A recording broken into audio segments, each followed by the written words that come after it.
नमो बुद्धाय। क्या हो अगर कोई आपसे अचानक ये कहे कि जो मैं इस वक्त इन शब्दों को सुन रहा है वो वास्तव में है ही नहीं। ये तो बहुत ही गहरा विचार है। बिल्कुल।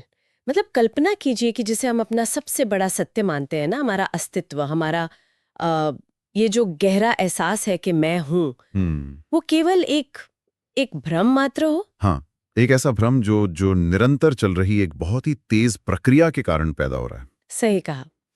तो आज हम एक ऐसी ही 2500 वर्ष पुरानी ज्ञान यात्रा में उतर रहे हैं। हम्म। और ये जो हमारी मिलिंद पन्हों सीरीज चल रही है, आज हम उसके बाहिर कथा वाले चरण में प्रवेश कर रहे हैं। जी।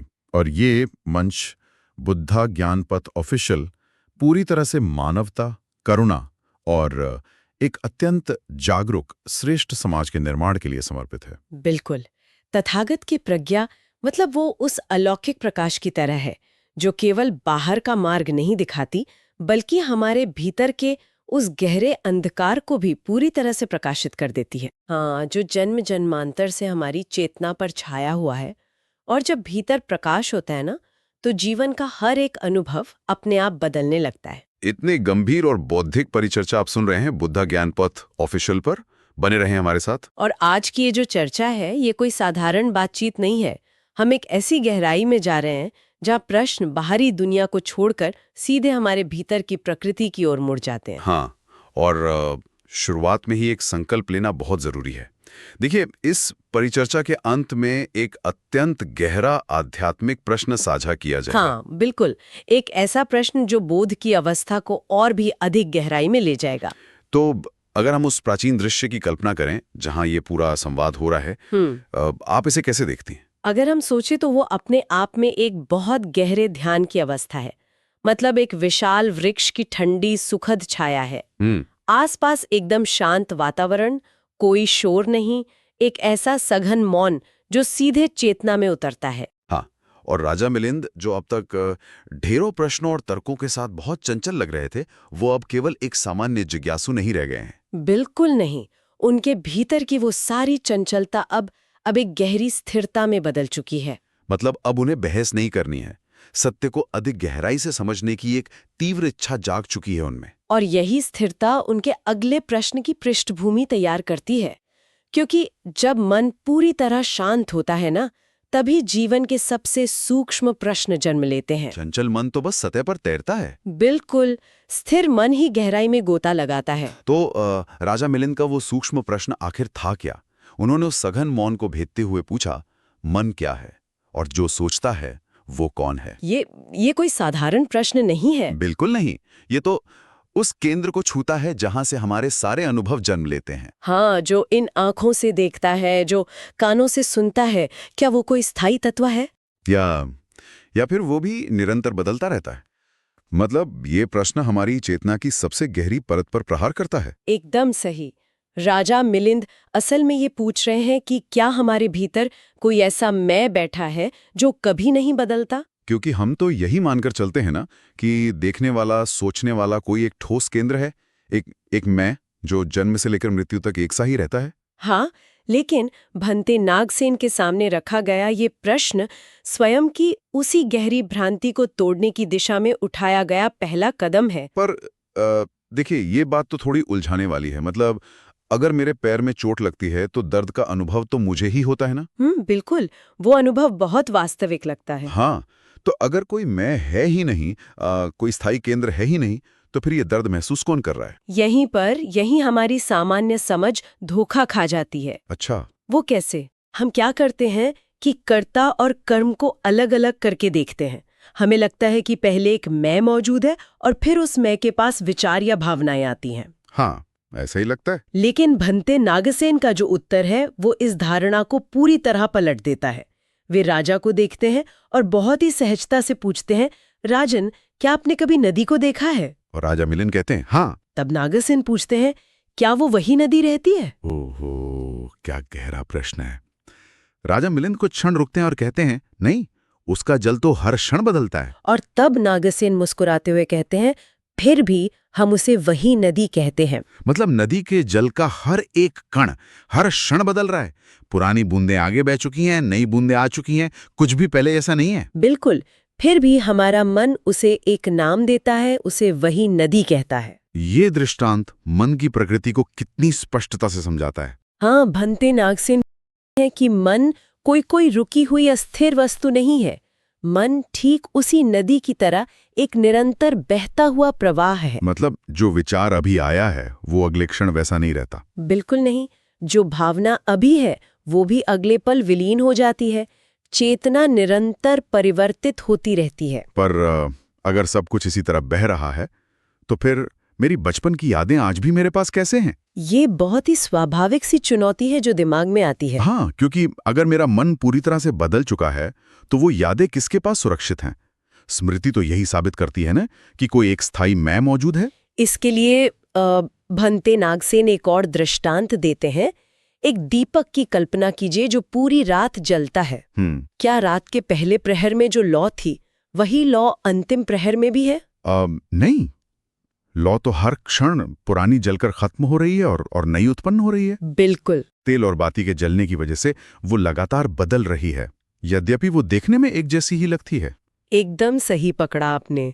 लौ बदल रही है लेकिन एक निरंतरता है, एक फ्लो है। हाँ, पुरानी लौ नई लौ को जन्म देने का कारण बनती है। इसी तरह हमारा मन एक क्षण से दूसरे क्षण में प्रवाहित होता है। अच्छा, तो बचपन का अनुभव आज के अनुभव का कारण बना है, लेकिन वो बचपन वाला मैं आज हूबहू मौजूद नहीं है। बिल्कुल।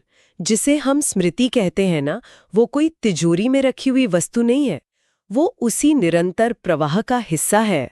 मतलब एक क्षण की चेतना दूसरे क्षण की चेतना को अपना प्रभाव सौंपकर विलीन हो जाती है। हाँ, और इसे ही बौद्ध दर्शन में संयोजन या स्कंध कहा गया है। संयोजन यानी हम एक तरह की जैविक और मानसिक प्रक्रिया हैं बस। जी। एक ऐसा जोड़ जिसमें रूप है, वेदना है, चेतना है, लेकिन कोई अपरिवर्तनीय आत्मा जैसी चीज नहीं है। इसे थोड़ा और स्पष्ट करेंगी? बिल्कुल। इसे रथ के दृष्टांत से समझना बहुत आसान है। जब हम पहिए, धुरी, लगाम और लकड़ी के ढांचे को जोड़ देते हैं तो हम उसे रथ कहते हैं।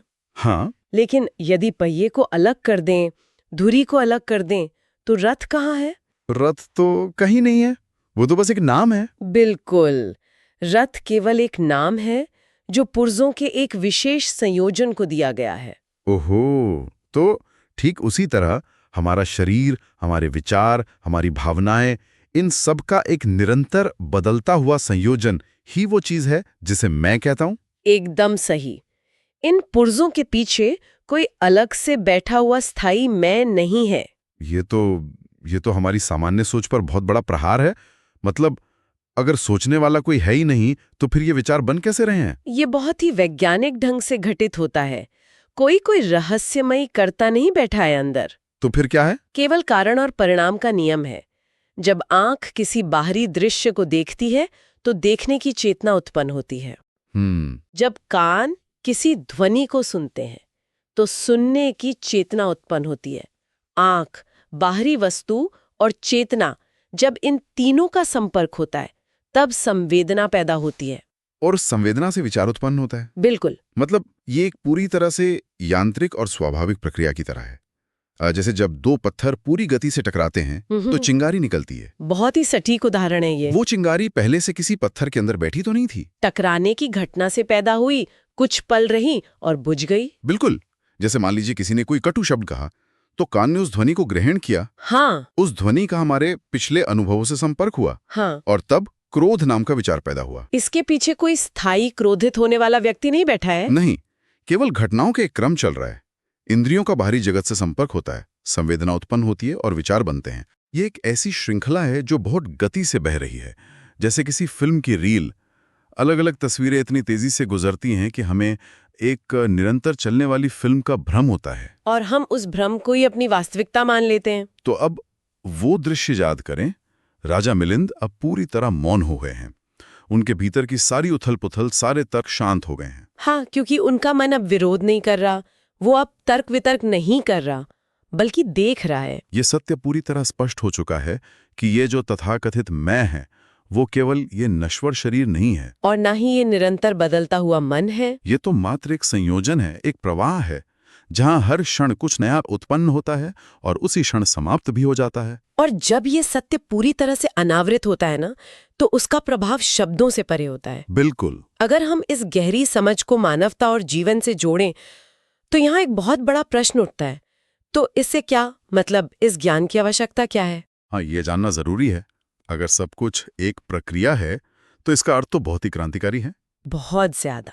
इसका सीधा अर्थ ये है कि मनुष्य का क्रोध, उसका दुख, उसकी पीड़ा, ये सब भी स्थायी नहीं है। अरे वाह, ये समझ में आने पर तो मन से एक बहुत बड़ा बोझ उतर जाता है। बिल्कुल। लोग अक्सर सोचते हैं कि मैं तो ऐसा ही हूं, मेरा स्वभाव ही ऐसा है। लोग अपने विचारों और दुखों को ही अपनी स्थायी पहचान बना लेते हैं। हाँ, जबकि इस ज्ञान से ये स्पष्ट होता है कि हम अपने ही विचारों के बंदी नहीं हैं।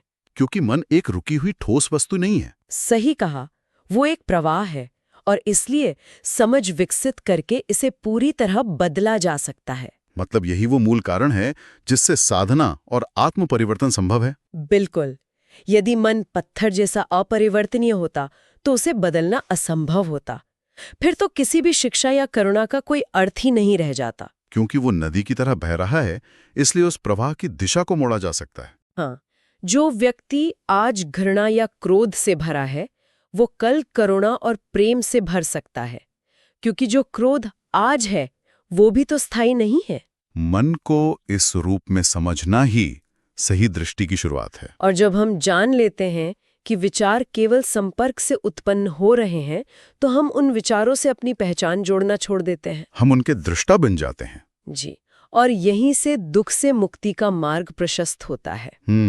और इसका समाज पर भी तो बहुत गहरा प्रभाव पड़ता है ना। जब ये मैं का भ्रम टूटता है, जब समझ आता है कि हम सब एक ही प्राकृतिक प्रक्रिया का हिस्सा हैं, तभी समाज में समानता का सच्चा उदय होता है। आपने बिल्कुल सही दिशा पकड़ी है। ऊंच नीच, अहंकार और भेदभाव की दीवारें आखिर किस बुनियाद पर खड़ी होती हैं? इसी भ्रांति पर कि कोई एक मैं है जो दूसरों से श्रेष्ठ है। बिल्कुल। जब ये बोध जगता है कि कोई भी स्थायी नहीं है, सब उसी संयोजन का हिस्सा है, तो अहंकार अपने आप गिर जाता है। और जहां अहंकार नहीं होता, वहीं सच्ची करुणा और न्याय जन्म लेते हैं। एकदम सही। उस वृक्ष के नीचे का वातावरण अब पूर्णतः शांत हो चुका है। राजा मिलिंद पूरी तरह स्थिर हैं। उनके भीतर एक नई दृष्टि जन्म ले चुकी है। इस पूरी ज्ञान यात्रा का सार यही है कि जो सोचता है वो कोई स्थायी तत्व नहीं है, बल्कि सोचने की प्रक्रिया मात्र है। ये एक ऐसी आंतरिक यात्रा थी जिसने मैं के उस सदियों पुराने भ्रम को एक निरंतर बदलते प्रवाह के रूप में स्पष्ट कर दिया। ये बोध हमारे जीवन को एक नया अर्थ देता है। बिल्कुल। ये केवल एक चर्चा नहीं है, ये एक सतत ज्ञान यात्रा है जो हमारे जीने के ढंग को ही बदल कर रख देती है। हाँ, और जैसे कि हमने शुरुआत में एक संकल्प लिया था, परिचर्चा के अंत में एक गहरा आध्यात्मिक प्रश्न साझा करने का। जी। तो अब उस बोध को अपने भीतर उतरने दें, सारा बाहरी कोलाहल शांत करें और अब ठहर कर देखें जो विचार अभी आ रहा है वो कहाँ से आता है और कहाँ चला जाता है। यदि मन केवल एक प्रवाह है, तो इस प्रवाह का स्रोत क्या है? ये कोई ऐसा प्रश्न नहीं है जिसका उत्तर तुरंत शब्दों में दिया जा सके। बिल्कुल नहीं। यह तो श्रोताओं के स्वयं के भीतर झांकने का, ध्यान में उतरने का एक गहरा आमंत्रण है। इसी चिंतनशील विचार के साथ हम आज की इस परिचर्चा को विराम देते हैं। जी। और ये संदेश देना बहुत आवश्यक है कि समाज को आगे बढ़ाने का बुद्धा ज्ञानपथ ऑफिशियल का पवित्र उद्देश्य है बुद्ध का जीवन दर्शन, समाज का उत्थान, राष्ट्र का उत्थान और संपूर्ण मानवता का उत्थान, समानता, स्वतंत्रता और न्याय के मूल्यों के साथ। यह मंच चेतना को जागरूक करने की इसी निरंतर प्रक्रिया के प्रति संकल्पित है। जो भी जिज्ञासु इस ज्ञान यात्रा में सम्मिलित हुए हैं, उनसे हमारा प्रेरक आह्वान है कि कमेंट में अपने विचार अवश्य साझा करें। इस वीडियो को उन सभी तक पहुंचाने के लिए लाइक करें और इस मंच से जुड़े रहने के लिए चैनल को सब्सक्राइब करें। और ये भी अवश्य साझा करें कि ये वीडियो कहाँ से देखा जा रहा है, श्रोताओं को ये श्रृंखला कैसी लग रही है। बिल्कुल। मिलिंद पन्हो सीरीज के अगले एपिसोड से जुड़े रहें। ज्ञान की महान यात्रा निरंतर जारी है। नमो बुद्धाय। नमो बुद्धाय। जय मानवता, जय भारत।